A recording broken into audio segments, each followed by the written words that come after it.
adalah seorang ulama tafsir dari Mesir, namanya Profesor Dr. Mutawalli Sya'rawi. Ustaz-ustaz bisa langsung cek di YouTube ya, Mutawalli Sya'rawi, siapa beliau. Beliau ini seminggu sebelum meninggal minta disediakan ambulan. Dalam sejarah hidup beliau ini salah satu ulama yang pernah bermimpi Nabi Ibrahim. Ini langka sekali, ulama mimpinya ketemu Nabi Ibrahim. Karena dalam sejarah hidupnya, beliau adalah ulama satu-satunya yang membela agar makom Ibrahim di dekat Ka'bah itu tidak dipindahkan pada saat terjadi renovasi Mekah. Semua ulama Arab Saudi setuju dan sudah mau direnovasi. Berita itu sampai ke beliau, lalu beliau mengirim surat protes begitu ke Raja Arab Saudi dan akhirnya digagalkan. Atas perjuangannya itu Allah menghadiahi beliau itu bertemu dengan Nabi Ibrahim. Seminggu sebelum beliau meninggal itu, beliau itu minta disediakan ambulan. Kira-kira 1 jam sebelum beliau meninggal, beliau minta disediakan jubah yang belum pernah beliau pakai. Beberapa menit sebelum meninggal, beliau minta ditinggal sendirian untuk sholat 2 rakaat. Dan pada saat beliau meninggal itu, putra laki-lakinya bersaksi bahwa syahadat yang diucapkan oleh sang ayah itu adalah asyhadu an la ilaha illallah wa annaka rasulullah. Aneh redaksinya, bukan wa asyhadu anna, tetapi wa annaka. Kalau artinya wa annaka itu dan engkau adalah Rasulullah, berarti di depan beliau itu ada Rasulullah SAW.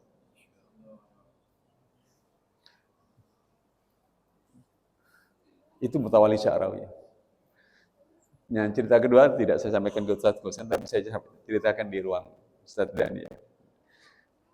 Ada teman saya, guru SDIT, kepala sekolah SDIT, di Tenggarong, Kutai Kartanegara. Beliau ini guru, tapi ngajar ngaji di sebuah musola.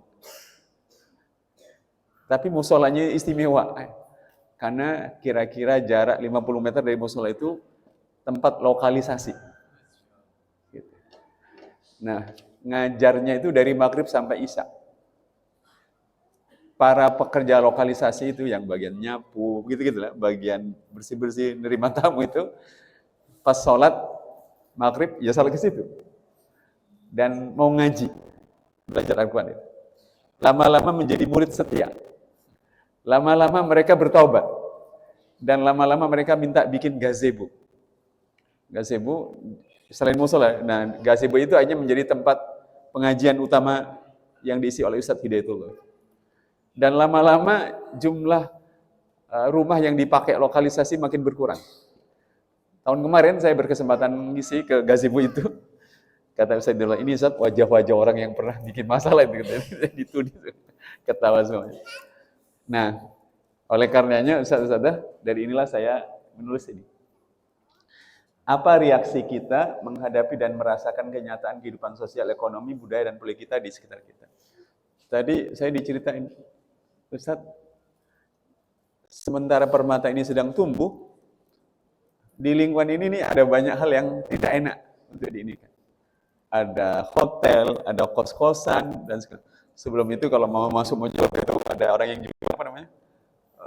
Ezebu dengan segala macam-macamnya ya. Pernak-perniknya. Terus tadi juga diceritain dalam sebulan terakhir ini kejadian beruntun terjadi dengan siswa-siswa permata dan segala macam. Saya ingin mengatakan memang Al-Quran turun untuk urusan begitu. Urusan Al-Quran turun itu untuk membuat kita siap menghadapi masalah yang paling rumit sekali. Itu yang harus disadari. Nah, mungkin kita kecewa, ya, Ustaz-Ustazah, mengapa kehidupan ini serba tidak disiplin? Lampu merah ada yang nerobos, ya kan? Orang tidak masuk, nitip absen. Ya, kemudian datang, kalau pesan Gojek itu, sudah jelas keretanya berangkat jam 7, pesannya jam 7 kurang 10. Ya, pas sudah naik Gojek minta cepet-cepet lagi. Itu tidak waras itu. Kemudian tidak jujur, tidak bertanggung jawab, tidak taat aturan dan segala macam. Ya. Atau kita putus asa. Saya rasa saya dan semua orang sudah tidak mungkin merubah keadaan ini. Atau malas dan enggan berusaha, merasa berat memulai usaha untuk merubah diri orang-orang di sekitar kita karena menganggap itu bukan urusan saya. Atau juga memilih pasif dan cukup menjadi baik untuk diri dan keluarga saja. Saya juga begitu dulunya, tetapi begitu membaca Al-Quran, merenung-renungkannya, menyerap apa yang dimintanya, kemudian mencoba melakukan sebisa yang saya lakukan, mulailah terasa begitu banyak perubahan dalam kehidupan saya. Nah, Ustaz-Ustazah yang pegang buku Khawatir Qur'aniyah bisa dibuka di halaman 17, bahwa surat Al-Baqarah itu terdiri dari dua bagian.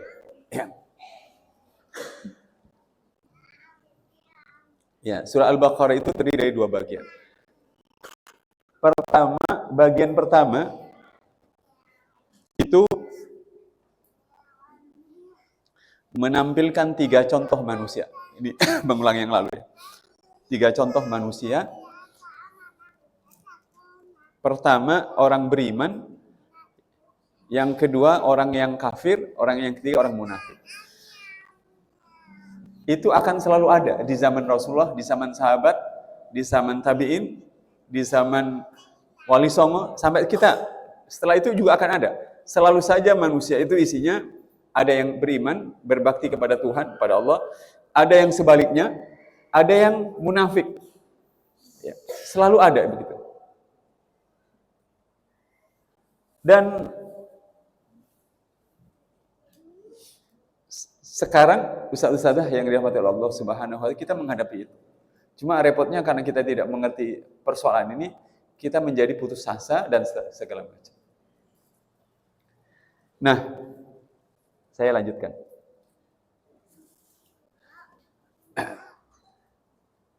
Juz pertama dari Al-Baqarah itu, Ustaz-Ustazah, pertama tadi sudah saya sebut, menjelaskan 3 kelompok manusia. Ya. Itu dari ayat 1, boleh dicatat, dari ayat 1 sampai ayat ke-20. Alif Lam Mim, dzalikal kitabu la raiba fi hudal lil muttaqin. Mungkin bagi ini tidak terlalu terasa penting, nanti kita akan merasa. Karena mungkin kita urusan personal dan pribadi. Setelah itu, setelah ayat 1 sampai 20 di mana 3 kelompok manusia yang akan ada sepanjang sejarah Allah jelaskan, pada ayat 21-nya Allah mengajak kita semuanya untuk menjadi orang yang kelompok pertama, yang beriman. Kita semuanya juga, Ustaz-Ustazah, harus mengajak ayah, ibu, kakak, adik, murid, agar menjadi orang yang beriman, berbakti, sholat, ngaji, puasa, dan berusaha jangan sampai kita, suami kita, istri kita, adik kita, anak buah kita, jangan sampai menjadi orang yang tidak beriman pada Allah, atau berusaha jangan sampai menjadi orang yang munafik. Harus ada usaha itu.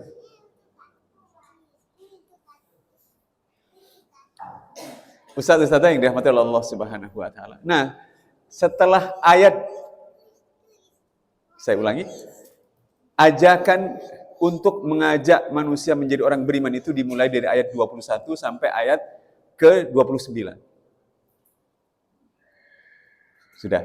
Setelah itu, sebagaimana nomor 2 ini, bagian berikutnya dari Al-Baqarah, dari ayat 30 sampai ayat 39, itu Allah berbicara tentang Nabi Adam. Ya. Agar orang-orang beriman itu, yang berusaha mengajak dirinya, suaminya, anaknya, tetangganya, ibunya itu, menjadi orang beriman, belajar dari kejadiannya dan pengalamannya Nabi Adam. Baik, sekarang saya mau ngajak hadirin sekalian memahami detail-detailnya. Silakan buka di surat ke-20 ayat 115. Karena penjelasan tentang Nabi Adam dengan detailnya itu oleh Allah nanti diulang di Al-A'raf, At-Toha, dan segala macam. Silakan buka surat ke-20 ayat 115. Kalau ada yang sudah bertemu dengan ayat ini, mohon dibacakan. Surat ke-20 ayat 115. Ustaz, boleh?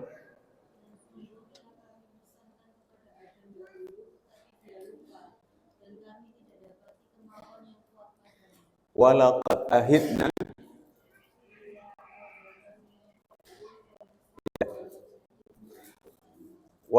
ahidna ila Adam min qablu, dan sudah kami pesankan kepada Adam sebelum ini. Fanasya, lalu dia lupa. Walam najid lahu azma, dan kami tidak mendapati dalam dirinya kemauan yang kuat. Jadi Allah menjelaskan awal pertama Adam diperintah, tetapi Allah juga menjelaskan mengapa perintah itu tidak tertunaikan. Sebabnya dua, lupa dan tidak ada kemauan yang kuat. Jadi kenapa kita tidak bisa segera sholat? Kenapa ayah dan ibu kita tidak segera kita ajak sholat? Kenapa adik, keluarga, anak tidak segera kita ajak dan tidak segera menjadi baik? Karena kitanya itu yang lupa. Atau kalau ingat tidak ada kemauan yang kuat. Coba lihat apa yang ada di ruangan ini. Ada papan seperti itu. Ya, tadi minta seperti ini saya. Ada apa namanya? Ada screen, ada video, ada YouTube yang saya terhubung dengan YouTube. Semuanya disediakan. Coba kalau panitia itu mengurangi semua itu, tidak ada layar, tidak ada mic, tidak ada ini, apa jadinya? Kita tidak punya selera. Ya. Kalau saya datang ke sini, mohon maaf ya, saya tidak pakai kopiah, baju saya seadanya, pakai kaos pakai kaos seblong. Kemudian saya juga tidak bawa materi, baru nulis, pasti tidak bergairah.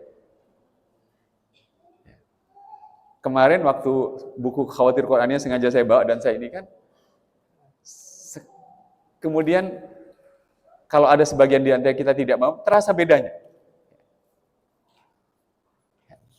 Sekarang saya mau ajak. Jadi, para ulama mengatakan akar kegagalan manusia itu dua. Lupa dan tidak punya kemauan yang kuat. Mau urusan apapun. Soal di kanan kiri kita ini ada yang aneh-aneh itu, mungkin tidak bisa kita perbaiki karena kita lupa. Atau kalau ingat, tidak ada kemauan yang kuat. Saya masih ingat tahun 98 dalam sebuah diskusi politik, saya jadi narasumber, pesertanya itu 5 orang PSK di hadapan. Lalu kemudian ditanya, Pak Ahmad ini kalau nanti jadi anggota Dewan Surabaya, apa yang yang Pak Ahmad kerjakan buat kami para PSK? Coba saya ditanya begitu. Belum jadi anggota Dewan, saya sudah ditanya begitu. Saya bilang, saya meminjam jawabannya Profesor Dr. Dadang Hawari.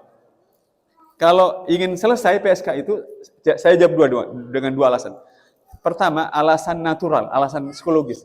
Tidak ada PSK kalau dia punya anak, karena ada PSK yang tetap menjalankan profesinya sementara dia sudah punya anak. Tidak ada PSK yang punya anak ketika anaknya masih kecil, ya. Lalu dia menidurkan anaknya, anakku tidurlah, cepatlah besar. Nanti kalau sudah besar, bangunlah lokalisasi lebih besar dari apa yang ibu punya. Nggak ada begitu. Ya kan? Nggak ada. Artinya secara psikologis, seorang wanita itu ingin menghindari pekerjaan itu. Lalu yang kedua, saya jawab secara sosiologis. Jadi kalau ingin selesai, larang di Surabaya. Kalau dia pindah ke Gresik, pemerintah Gresik minta larang di Gresik. Kalau dia bilang akan lari ke Lamongan, di Lamongan suruh larang. Biar PSK itu sadar bahwa di mana-mana dilarang. Habis itu saya disalami oleh seorang guru besar. Saya lupa guru besar dari UNER namanya. Bagus Mas jawabannya. Gitu. Tapi saya ingin mengatakan, Bapak sekalian, saya ingin mengatakan, mau kita ini pinter matematika, mau kita pinter ceramah, pinter bahasa Inggris, kita ngajar, atau mau pinter jadi orang yang mempengaruhi kehidupan sosial, itu akarnya dua. Kalau kita gagal, lupa dan tidak punya kemauan yang kuat. Kalau orang sudah lupa, Dia tidak akan tahu apa yang harus dikerjakan. Kalau dia ingat tapi tidak punya kemauan yang kuat, tidak akan selesai itu. Sekarang kita lanjutkan. Masih saya ingin menjelaskan apa yang terjadi dengan Nabi Adam. Mohon dibuka surat ke-7 ayat, sama juga penjelasan Allah tentang Nabi Adam dengan iblis. Ayat 16 dan 17. Kalau yang bawa buku Khawatir Quran ini bisa di sekitar catatan ini bisa ditambahkan di coret-coret. Di surat ke-7 ayat 16 Allah berfirman, sudah ada yang ketemu? Silakan. Ustazah, boleh? Siapa? Terjemahnya Ustazah. Ya.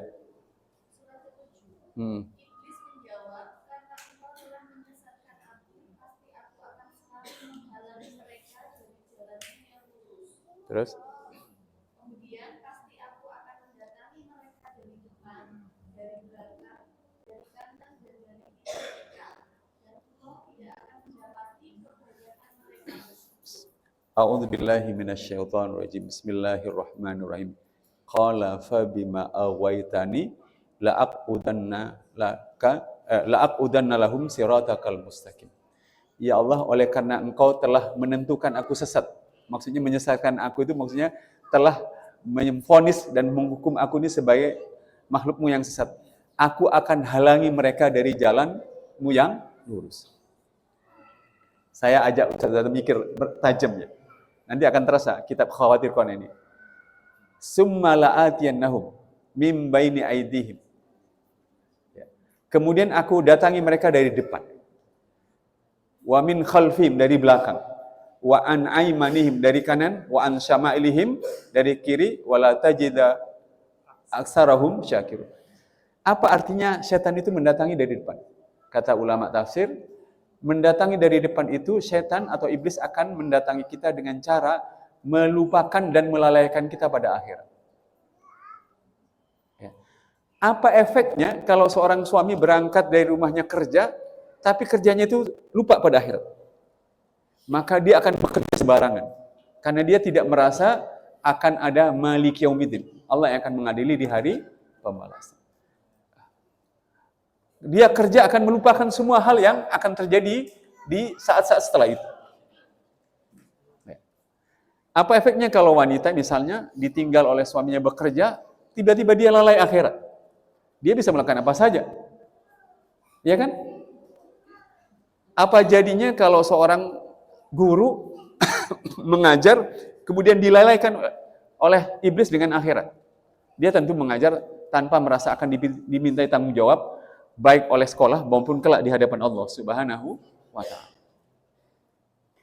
Apa efeknya kalau seorang ustadz seperti saya mengajar tanpa sadar bahwa akan dimintai tanggung jawab di akhirat?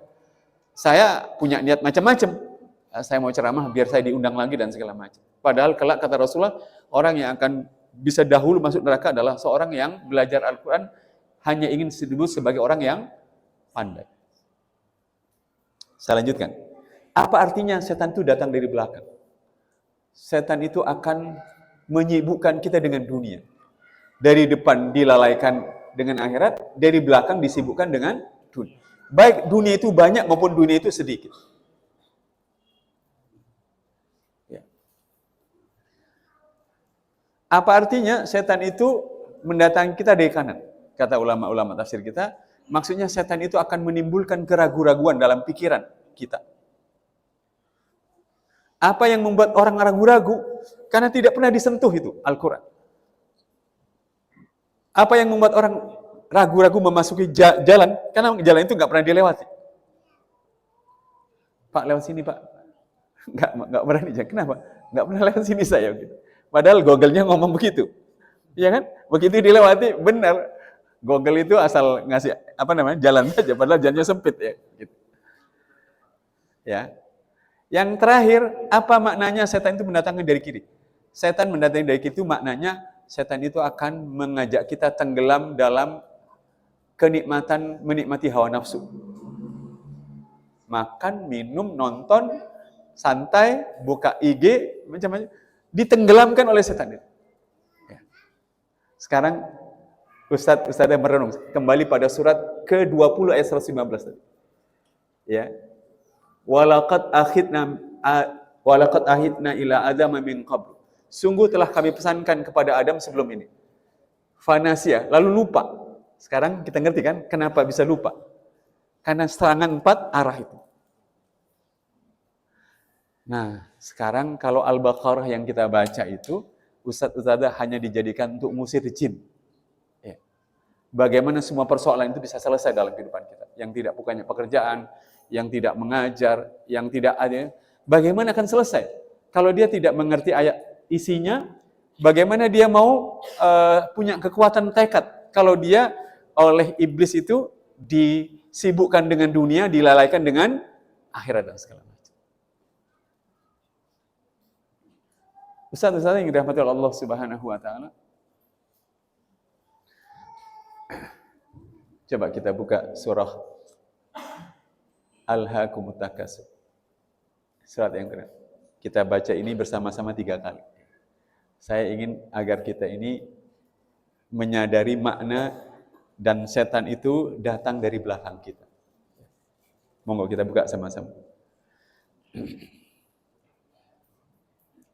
Ustaz, tolong dipimpin baca Alhaakumut Takasur 3 kali, Ustaz. Ustaz di sini, Ustaz. Mohon izin, Ustaz. Oke, ini. Ini bikin.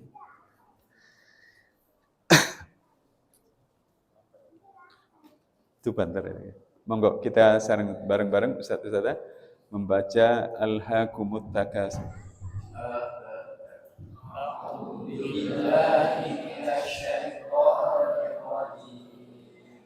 Bismillahirrahmanirrahim. Alhaakumut takasur hatta zurtumul maqabir. كلا سوف تعلمون ثم كلا سوف تعلمون كلا لو تعلمون علم اليقين لترون الجحيم ثم لترونها عين اليقين ثم لتسألن يومئذ عن النعيم بسم الله الرحمن الرحيم ألهاكم التكاثر حتى زرتم المقابر كلا سوف تعلمون ثم كلا سوف تعلمون كلا لو تعلمون علم اليقين لترون الجحيم ثم لترونها عين اليقين ثم لتسألن يومئذ عن النعيم.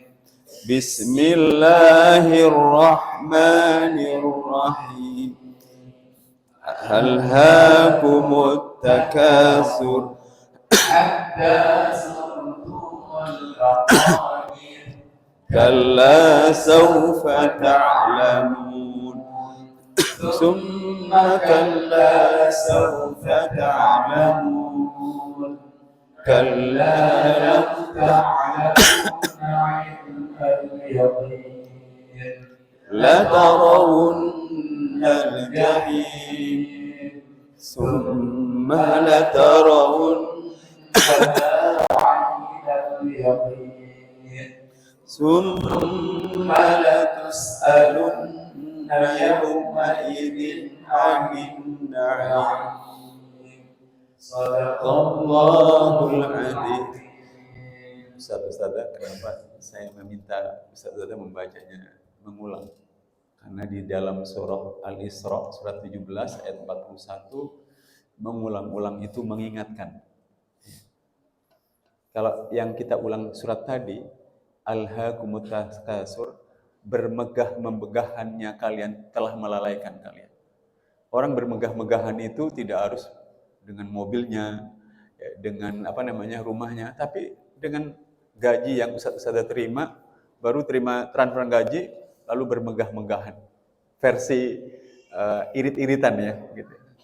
Lalu kata Allah, hatta zurtumul maqabir. Sampai kita ini tiba-tiba sudah mau meninggal dan mau masuk ke dalam kubur. Ustadz-ustadzah kalau saya ceramah, saya paling tahan ceramah 2 jam.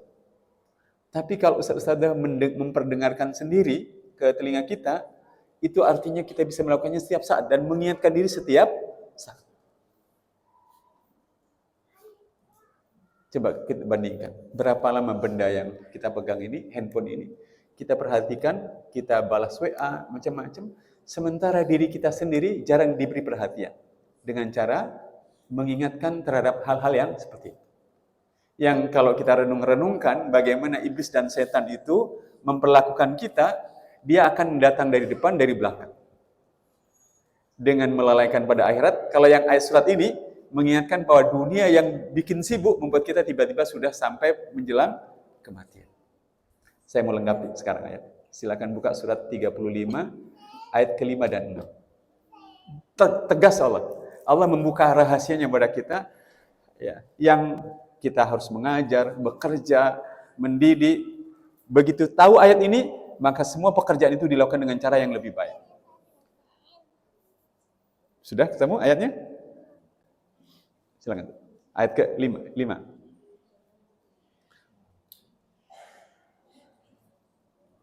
Wahai manusia, sungguh janji Allah itu benar. Maka janganlah kehidupan dunia memperdayakan kamu dan janganlah setan yang pandai menipu memperdayakan kamu dengan Allah. Ya, itu ayat ke-5. Ya ayuhan nasu inna wa'dallahi haqqun. Fala taghurrannakumul hayatud dunya wala yaghurrannakum billahil gharur. Itu Allah. Kalau ditanya, Allah meminta kita janganlah kehidupan dunia itu memperdayakan kita. Apa yang bisa kita lakukan? Untung Allah ngirim surat Al-Hakumut Takasur. Saya ingin menyampaikan, ceramah saya yang sebentar ini tidak akan punya daya apa-apa, daya rubah kalau ustadz-ustadzah di rumah tidak mengulang-ulang hal-hal yang berkaitan dengan itu. Itu penting. Dan di ayat selanjutnya, di ayat ini, di akhir ayat ini, janganlah sampai setan itu memperdayakan kamu dari Allah Subhanahu wa ta'ala. Lalu di ayat ke-6-nya, coba lihat, Allah meminta kita untuk memperlakukan setan itu sebagai musuh. Perlakukan dia sebagai musuh. Apa redaksi ayatnya? Silakan, bacakan ayatnya. Ayat ke-6. Sungguh setan itu musuh bagimu, maka perlakukanlah ia sebagai musuh, karena sungguhnya setan itu hanya mengajak golongannya agar mereka menjadi penghuni neraka yang menyalanya. Ya, saya mau geser dulu. Jadi surat Al-Baqarah itu kalau mohon maaf. Apa pelajaran dan rambu-rambu perjuangan kalau kita baca Al-Baqarah yang sekian 286 ayat ya? Yang pertama, kita yang baca Al-Baqarah itu mesti sadar surat ini mengajak kita berjuang untuk membentuk masyarakat jadi beriman, beribadah, masuk Islam secara kafah, memperhatikan keluarga, mengelola ekonomi dan segala macam. Ini kerjaan ini, Ustaz-Ustaz. Coba renungkan baik-baik. Kalau kita ingat surat ke-20 ayat 119, ya. Walaqad akhidna ila Adama min qablu. Sungguh kami perintahkan kepada Adam sebelum ini, fanasya, lalu lupa. Bayangkan kalau ustadz-ustadzah itu lupa. Yang ingatnya, saya mau ngajar, sebulan lagi dapat gaji. Dia lupa pada bagian ini. Saya sebagai da'i, ya. Kalau saya hanya taunya, saya kalau ngajar nanti akan diberi kafala, nanti dikasih makan, setelah itu diantar pulang dan segala macam. Kalau lupa, ngeri saya.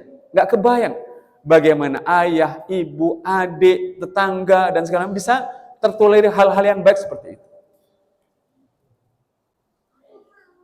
Cerita teman saya Ustadz Hidayatullah itu yang mau ngajar ngaji orang-orang PSK itu orangnya sehat-sehat. Saya ketemu itu geleng-geleng. Sekarang militan-militan, benar-benar luar biasa. Kalau Ustadz Hidayatullah hanya mau ngajar ngaji, tidak sadar ini, ya sudah selesai.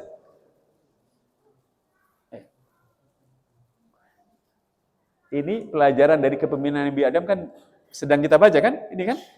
Ya. Yang berjuang ini dari ayat 1 sampai ke ayat berapa tadi? 20. Bagian-bagian selanjutnya itu dijelaskan di ayat-ayat selanjutnya. Nah, ustaz-ustazah yang dirahmati Allah Subhanahu wa taala.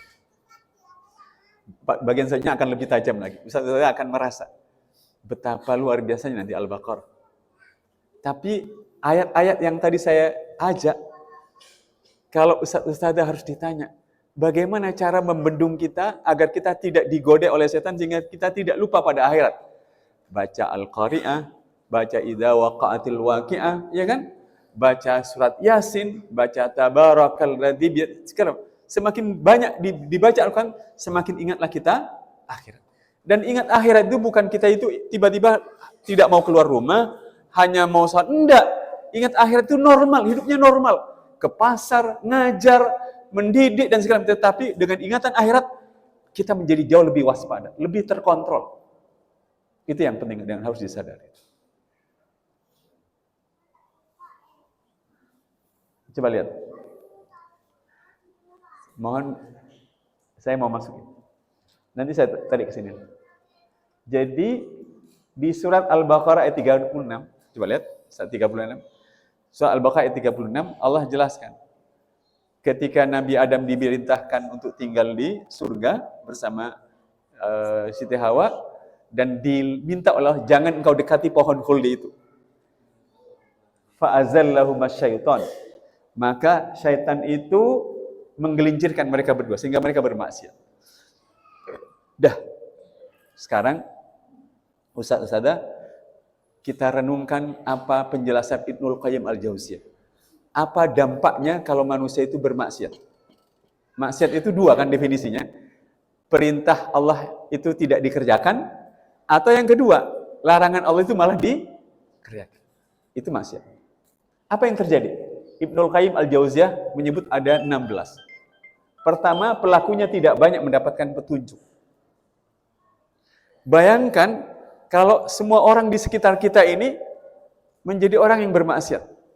Di kepala mereka itu tidak ada petunjuk. Ayo sholat, ayo berhenti, ayo kerja, ayo hargai orang lain. Ya. Yang kedua, pikirannya kacau.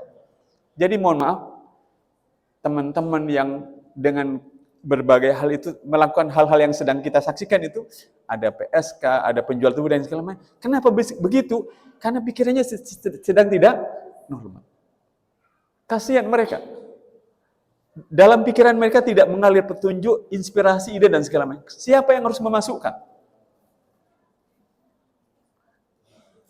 Kalau dokternya itu bertindak seperti polisi, main tangkap, repot nanti pasiennya kan? Begitu. Yang ketiga, kata Ibnul Qayyim, daya ingatnya lemah. Bahkan mohon maaf, kalau teman-teman berkelahi dengan pemabuk, cara melumpuhkan dia itu pukul perutnya. Karena orang-orang yang suka memasukkan alkohol ke dalam perutnya itu, lambungnya itu lemah. Pukul saja bagian itu, dia akan jatuh.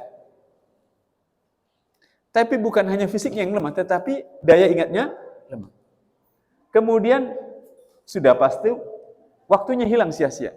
Kalau waktu hilang sia-sia, artinya, dia tidak punya kesempatan membangun keunggulan, tidak bisa membangun keahlian, menghafal ilmu, melatih sesuatu, karena waktunya dibuat sia-sia. Ustaz-ustazah, jangan lihat orang lain. Itu orang, coba lihat kita. Ya, lihat kita. Jangan bayangkan dosa ini mungkin dosa membunuh, enggak. Dosa-dosa yang kecil mungkin. Terasa itu, 1, 2, 3, 4 itu. Kemudian hubungan dengan Allah, sudah pasti yang 5 dibenci manusia. Sekarang Ustaz-Ustazah kembali pada ayat ini. Ya ayuhan nasu budu rabbakum. Ayat 21 itu. Wahai manusia, sembahlah Tuhan yang menciptakan kalian dan orang-orang sebelum kalian. Itu bukan hanya ajakan agar manusia menyembah Allah, tetapi ajakan agar kita ngajak orang juga menyembah Allah Subhanahu wa ta'ala.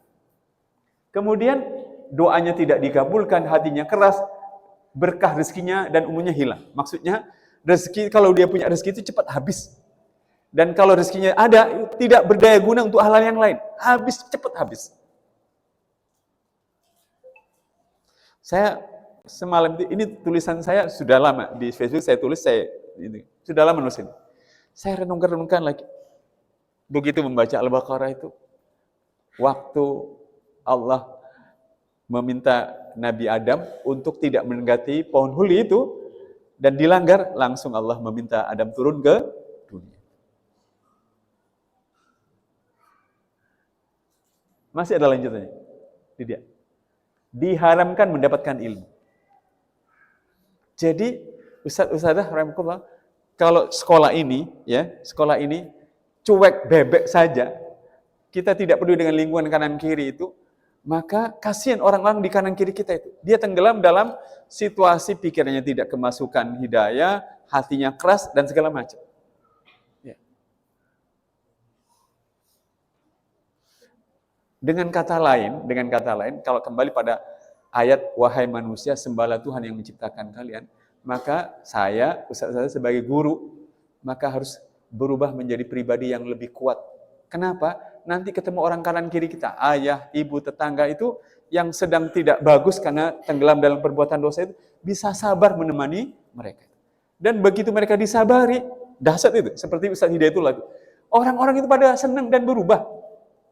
Saya cerita ke tadi, itu pas pengajian di gazebo itu, mau bikin pengajian, Ustaz tahu, para PSK itu, mohon maaf ya, Ustaz, besok saya nyumbang kursinya, besok saya nyumbang airnya. Coba bayangkan. Sampai begitu. Kita ingin semua keadaan yang tidak baik itu begitu berubah. Kenapa? Karena kita dialiri spirit perjuangan dari surat Al-Baqarah. Berikutnya Ustaz ada, dihinakan musuh. Sudah tidak disukai Allah, tidak disukai manusia. Kalau dia punya musuh, pasti dihina. Memang benar, semakin banyak orang berbuat salah pada orang lain, orang semakin merendahkan. Udah pasti itu. Kemudian dadanya sesak. Diuji dengan teman-teman jahat yang merusak hati dan menyia-nyiakan waktu. Jadi temannya begitu.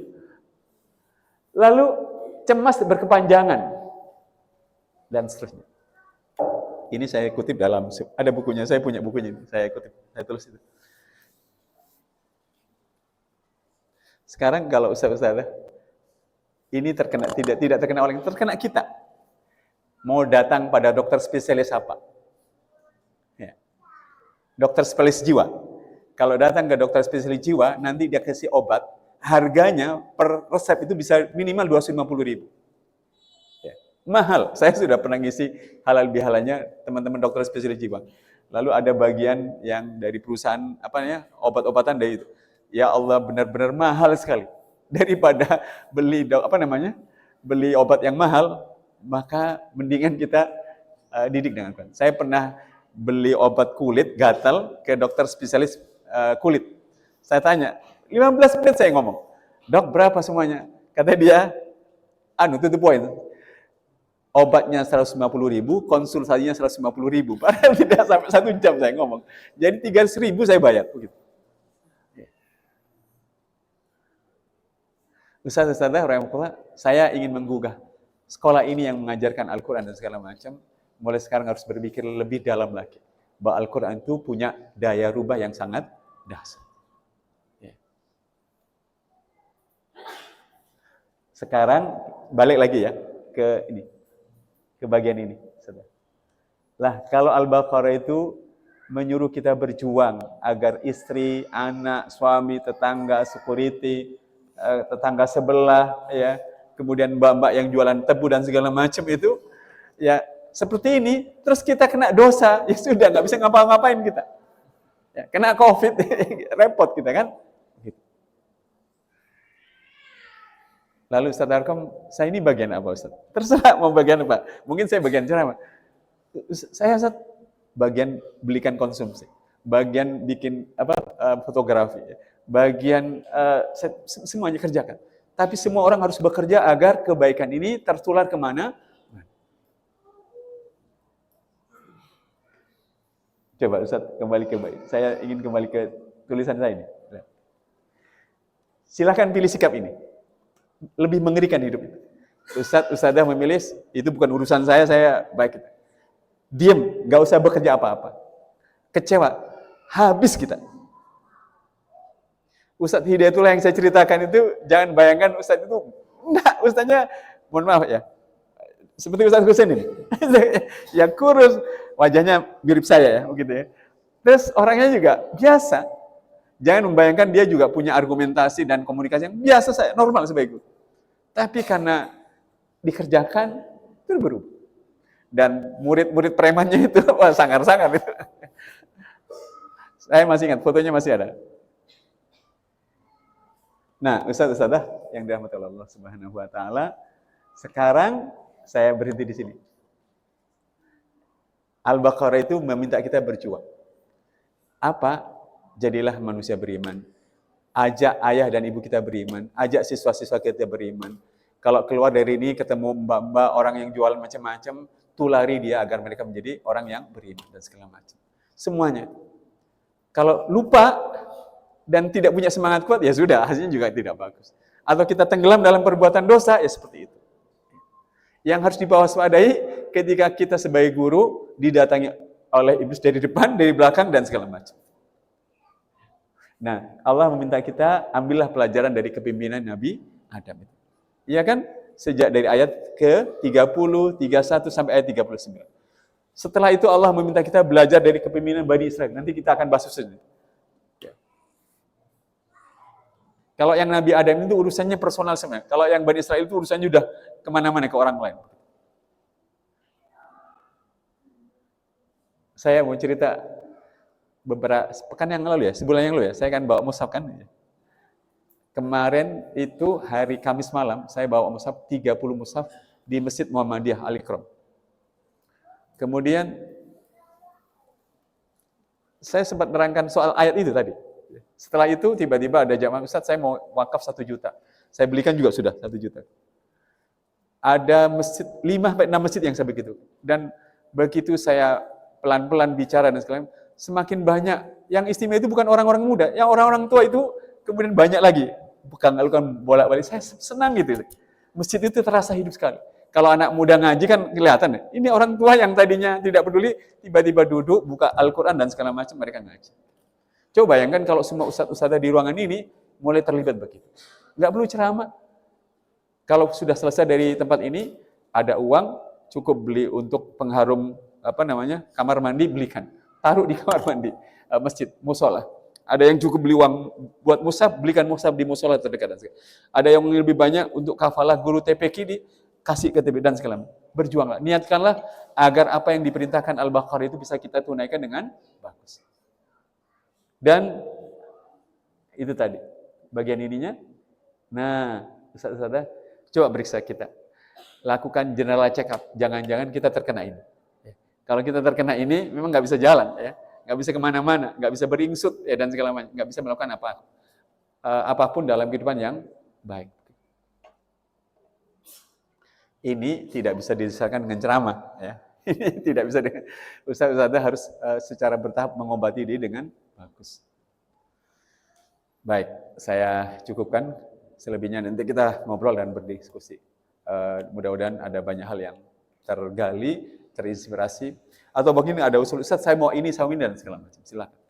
Jangan nunggu berbuat sesuatu untuk agama. Allah itu nunggu uangnya banyak. Dengan segala hal yang kita miliki, gunakanlah untuk melayani agama Allah Subhanahu wa Ta'ala. Profesor Mutawalli Sya'rawi yang saya ceritakan tadi bukan apa-apa, hanya untuk mengirimkan pesan, semakin serius kita melayani agama Allah, semakin Allah muliakan kita dengan akhir kehidupan yang husnul khatimah. Dan jangan seperti judul koran memorandum berikut ini yang mau saya bikin. Tahu koran memorandum di Surabaya itu, yang kalau ada judul-judul yang spektakuler mesti ditempel di kejadian ini hampir 20 tahun yang lalu. Hari Rabu menjelang Kamis besoknya puasa. Saya habis pulang main bola, tiba-tiba di tiang-tiang listrik di Surabaya itu ada judul bombastis, dan memang benar beritanya. Seorang kakek tewas di pelukan seorang PSK. Coba bayangkan. Ngeri sekali. Nauzubillah min dzalik. Mudah-mudahan kita. Saya membayangkan beritanya nanti berganti. Seorang guru SDIT Permata meninggal sedang dalam keadaan mengumandangkan adzan di musola, tempat dia singgah sebelum sampai ke rumahnya, ya kan? Menakjubkan sekali. Seorang ustadzah meninggal ketika dengan susah payah mengantarkan bantuan berupa 2 kilogram beras untuk anak yatim yang disantuninya dari gaji yang dia terima. Kita ingin meninggal seperti itu. Atau hal-hal yang lain. Silakan kalau ada yang mau disampaikan ustadzah, monggo. Ada, silakan. Oke, monggo. Silakan ustadzah. Mic-nya bentar. Itu di tengah, di pintu geser itu. Nah, monggo. Itu ayat itu orangnya.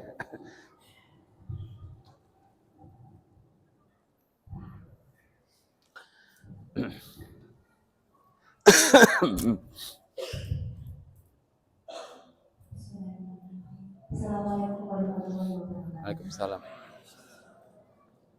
Sebelumnya, terima kasih atas kesempatan yang diberikan Ustaz. Dan saya juga berterima kasih mendapat kesempatan untuk mengikuti kajian pertama. Ada yang saya tanyakan Ustaz, bagaimana caranya ketika kita ingin membantu teman-teman rekan kerja kita, kebetulan profesi saya juga sebagai pendidik, agar menyadari hal-hal yang disampaikan Ustaz tadi ketika kita mengajar itu juga tidak hanya berpaku pada hal-hal yang bersifat dunia, tidak hanya membuat kewajiban kemudian memikirkan gaji yang akan diterima, tapi juga bisa memikirkan hal-hal baik terkait akhirat yang akan diperoleh. Ya, baik. Bismillahirrahmanirrahim. Ada ungkapan bijaksana dari Ali bin Abi Thalib. An-nasu atba'u man ghalaba. Manusia itu mengikuti siapa yang mengalahkan dia. Gini, jadi kalau kita ngajak seseorang, ngajak ayo sholat, itu beda. Sholat masuk jam 11.30 itu. Tapi jam 11.20 kita kasih kue. Ya. Kue enak itu. Habis itu kita ajak sholat. Mau dia sholat? Pasti mau kan? Nah, jadilah orang yang mempengaruhi orang lain dengan tindakan sebelum ucapan. Ya. Pasti orang suka. Saya itu suatu saat bawa mushaf 20 ke teman-teman main bola. Sama buku yang saya tulis. Berebut semua itu. Karena saya kalau bayar iuran ini biasanya 5.000, kadang 20, 50 dan sebagainya. Begitu. Itu prinsip. Mau suami, mau istri dan segala macam. Lakukan ajakan kalau bisa setelah kita melakukan kebaikan pada dia. Itu efeknya dahsyat. Paham ya? Tapi setelah itu orang nanya, bagaimana, gimana caranya di mana? Itu kita harus menjelaskan ya. Jadi bagian pertamanya harus disadari itu, bagian keduanya kita mesti harus menjelaskan ini yang mesti kita. Itu.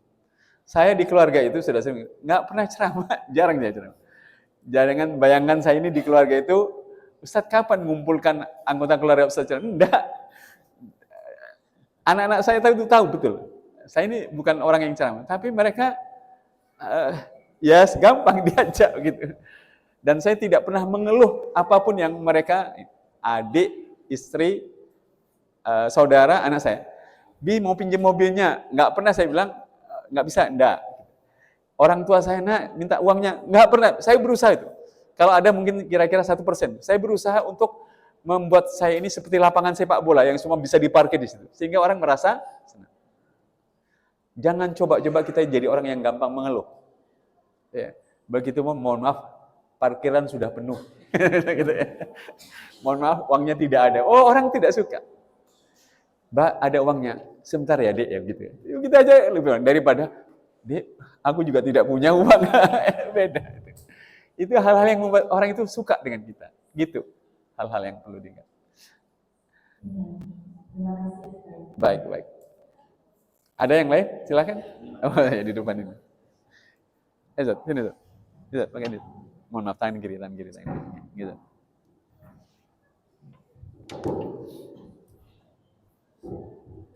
Begini Ustaz, mohon izin bertanya. Tadi jenengan menerangkan bahwa setan itu adalah musuh yang nyata bagi manusia. Setan akan menggoda dari 4 arah, dari depan, dari belakang, dari kanan dan dari kiri. Yang mau saya tanyakan, tadi kalau dari kanan itu kita Ragu-ragukan. ragu-ragu, was-was dan lain sebagainya. Ya. Mungkin dari Ustaz ada tips atau cara bagaimana menghilangkan ragu-raguan atau was-was dalam hati kita, karena memang was-was itu kan kaitannya dengan hati, termasuk ketika kita sholat atau kita melakukan ibadah ritual yang lain, itu kadang muncul was-wasan dan kemudian kurang dan lain sebagainya. Ya. Bismillahirrahmanirrahim. Jadi keraguan-raguan itu senjata iblis atau setan yang digunakan untuk menyerang pikiran manusia. Adapun syahwat, hawa nafsu adalah senjata atau sarana yang digunakan oleh setan untuk menyerang hati manusia. Itu harus dua hal itu pasti. Tapi saya ingin jelaskan satu-satu. Keraguan-raguan itu bisa membuat orang mendustakan, bisa membuat orang tidak percaya. Karena ragu-ragu pasti tidak. Dan siapa yang mendustakan itu?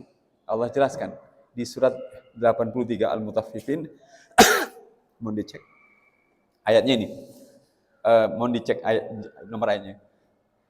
Wailu yaumaidil lil mukadzibin. Celakalah pada hari itu orang yang mendustakan. Ya. Wa ma yukadzibu bihi illa kullu mu'tadin asim. Tidak ada yang mendustakan hari pembalasan itu kecuali orang yang mu'tadin, orang yang banyak melampaui batas dan asim yang banyak berbuat dosa. Jadi hati-hati dengan kebiasaan-kebiasaan yang melampaui batas. Makan, minum, tidur, ngumpul dengan ini. Pokoknya kalau melampaui batas, maka berbahaya. Ya. Dan begitu juga berbuat dosa. Ujung-ujungnya akan menjadi orang yang hati dan pikirannya itu akan mendustakan apa yang tadinya dibenarkan. Makanya agama ini sangat mengontrol sekali kebiasaan 24 jam kehidupan kita. Ya kan? Kalau makan dan minum itu Allah bilang kulu washrabu wala tusrifu. Makan dan minumlah tetapi jangan berlebihan. Kalau nyari kerja itu katanya jelas, idza nudiya lis-sholati min yaumil jumu'ah fas'au ila dzikrillah. Tapi kalau sudah mau berangkat kerja lagi, wabtahu min fadlillah. Carilah karunia Allah. Allah tidak sebut batasnya berapa, tetapi yang Allah batasi adalah yang Allah berikan target wadkurullaha katsira. Ingatlah kepada Allah sebanyak-banyaknya. Unik itu. Kerjanya tidak Allah minta 24 jam terserah, tapi yang jelas Allah maksimalkan adalah ingatlah kepada Allah sebanyak-banyaknya. Begitu. Kemudian waktu mengumpuli istri, suami dan segala macam, Allah minta wa asyiruna bil ma'ruf dan pergaulilah dengan baik dan seterusnya. Nah, itu Ustaz, itu hal yang kemudian apa yang membuat kita bisa menjadi orang yang terkendali, terkontrol dan segala macam. Sebenarnya sudah sering kita bahas di surat 73 ayat ke-20 itu, kalau kita sakit, kalau kita kerja, kalau kita berperang, kata Allah, bacalah yang mudah dari Al-Quran, dirikan sholat, zakat, infak, dan beristighfar. Mungkin kita nggak kebayang. Apa hubungannya, Ustaz? Oh, bisa dijelaskan. Kalau orang kerja, tidak memperhatikan waktu sholat, itu artinya membiarkan pikirannya mendominasi dan mengalahkan perintah wahyu untuk segera ini. Lama-lama pikirannya itu akan ditempatkan di atas sebelum dia mendahulukan perintah Allah Subhanahu. Pada akhirnya lama-lama ayat, hadis akan dia pertanyakan dan akan dia ragukan. Hatinya tidak mudah langsung menerima apa yang dikatakan oleh Allah dan Rasulullah SAW. Begitu. Makanya jangan heran banyak kejadian-kejadian orang yang hanya suka belajar agama mengandalkan dirinya, tetapi disiplin ibadahnya tidak bagus dan segala macam, dia mudah menjadi orang yang itu tadi mempertanyakan agama dan segala macam. Saya pernah diundang di IAIN di Fakultas Syariah itu pas waktu masuk adzan zuhur itu moderatornya bilang begini, kalau kita mengikuti mazhab fundamentalis dengar adzan harus sholat, mantap itu. Kalau kita mengikuti mazhab modernis dengar adzan sholatnya nanti. Saya, giliran saya berbicara, saya memang bermazhab fundamentalis. Karena pendahulu-pendahulu saya diajari begitu dan mengajar saya gitu. Dan seterusnya gitu. Itu fakultas syariah. Dan saya sholat dulu, habis itu saya kembali ke forum gitu. Nah, itu Ustaz, sebagian Ustaz, beberapa hal yang. Ada yang lain, silakan. Monggo, silakan. Ya, baik Ustaz-ustazah yang dirahmati Allah Subhanahu wa taala, kalau tidak ada, mudah-mudahan apa yang kita bahas pada kesempatan kali ini akan membuat kita lebih suka dengan Al-Baqarah. Ya. Dan kita nanti akan mulai masuk ke belajar dari sejarah hidupnya Bani Israel agar tugas-tugas kita itu tidak terbengkalai. Kalau direnung-renungkan, banyak tugas-tugas kita itu terbengkalai, kita tidak belajar banyak dari kejadian dan pengalaman hidupnya Nabi Adam. Sudah terasa, saya ngerasakan sekali. Dan yang kedua, kalau nanti tidak belajar dari kejadiannya Bani Israel, mungkin tugas kita akan terbengkalai juga. Semoga bermanfaat apa yang kita lakukan pada pagi hari ini. Semoga Allah Subhanahu wa taala memberkahi dan meridai kita semua. Mari kita berdoa. A'udzubillahi minasyaitonirrajim. Bismillahirrahmanirrahim. Alhamdulillahirabbil alamin. Allahumma shalli ala sayyidina Muhammad wa ala ali sayyidina Muhammad. Allahumma arhamna bil Qur'an waj'alhu lana imama wa nuran wa hudan wa rahmah. Allahumma dzakkirna minhu ma nasina wa 'allimna minhu ma jahilna warzuqna tilawatahu ana al-laili wa atrafan nahar waj'alhu lana hujjatan ya rabbal alamin. Rabbana atina fid dunya hasanah wa fil akhirati hasanah wa qina adzabannar wa qina adzabannar wa qina adzabannar. Subhana rabbika rabbil izzati amma yasifun wa salamun alal mursalin walhamdulillahi rabbil alamin. Sebelum saya akhiri, Ustaz-Ustazah, kalau ada hal teknis yang ingin saya minta lakukan Ustaz-Ustazah setelah acara ini selesai dan setelah kajian ini selesai, satu, naikkanlah jumlah bacaan Al-Quran yang kita miliki. Dari yang sudah ada, 1 juz ke 1,5 juz, atau yang setengah juz ke 1, terus semuanya naikkan. Dan sampai maksimal ya. Yang kedua, lakukanlah sesuatu buat agama Allah Subhanahu wa taala. Ya, agar orang-orang di sekitar kita ngerti iman, ngerti sholat, apapun bentuknya. Entah kita membelikan buku, membelikan mushaf, membantu di musola dan segala macam, lakukan. Atau mengajak orang.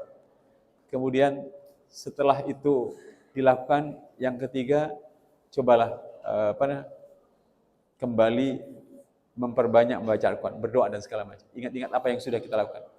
Pasti Ustaz-Ustazah akan melihat dampak dan perubahannya itu di sekitar kita. Dan begitu kita mulai menyadari dampaknya itu, buat kita dan orang lain, hanya kita akan lebih bersungguh-sungguh lagi melakukan apa yang diamanahkan Allah di surat Al-Baqarah. Kata ulama-ulama kita, Al-Baqarah itu adalah surat yang tujuannya untuk mempersiapkan sekelompok orang yang akan memakmurkan bumi ini dengan agama Allah Subhanahu wa taala. Mudah-mudahan bermanfaat. Wassalamualaikum warahmatullahi wabarakatuh.